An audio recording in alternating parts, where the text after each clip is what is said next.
I've been getting a lot of comments also like, why are you so small now? The only thing that's grown is your nips, right? And I was like, shut the f up. But then I was looking at some pics. I used to look like this. And this time, I was taking 1 gram a year max. And now I'm taking over 2.5 grams of steroids and I look worse. Because I'm just not locked in. I don't work out, I don't diet, I just take steroids, which is not ideal. We made a bunch of money. We're taking this as our sign to take a much needed break. Firstly, props to him for acknowledging that he was training like dog shit, but is there a point of diminishing returns with using more gear? Yes, absolutely.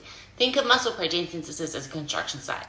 Amino acids are the bricks, AAs are the workers laying the bricks. Increasing the dose of AAs adds more workers, but eventually the construction site gets so crowded that the new workers can't find space to work, i.e. receptor saturation, and they start causing accidents, i.e. side effects. And then in a similar fashion, sending more delivery trucks, so in this example insulin, doesn't help if the workers can't lay the bricks any faster.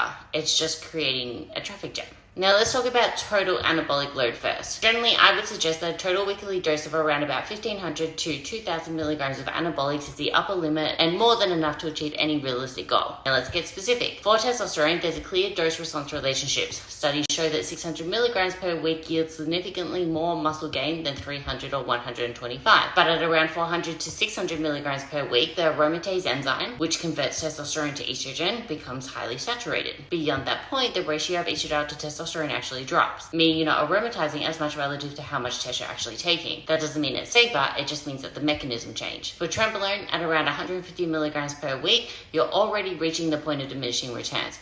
Yes, Tren has 3 times the androgen receptor affinity of testosterone, but that doesn't mean that it gives 3 times the growth. Receptor affinity and hypertrophy outcomes are not the same thing. Tren is really good at occupying the glucocorticoid receptor to prevent tissue breakdown, but once it's occupied, it's occupied. For growth hormone exogenous, growth hormone alone does not directly increase muscle protein synthesis in healthy individuals. More importantly, there's a ceiling for localized autocrine IGF-1 expression in the muscle, which is what actually drives hypertrophy. Systemic IGF-1, the kind that you get from injecting GH, actually creates a negative feedback loop that suppresses localized production. So dosing GH higher than what is needed to reach peak levels, which is going to be typically around about 4 to 8 units per day, isn't giving any more growth. The point is that more does more, but it's not always better. Progress should dictate dosage, not the other way around. If you're making progress on lower dose, there is zero reason to escalate.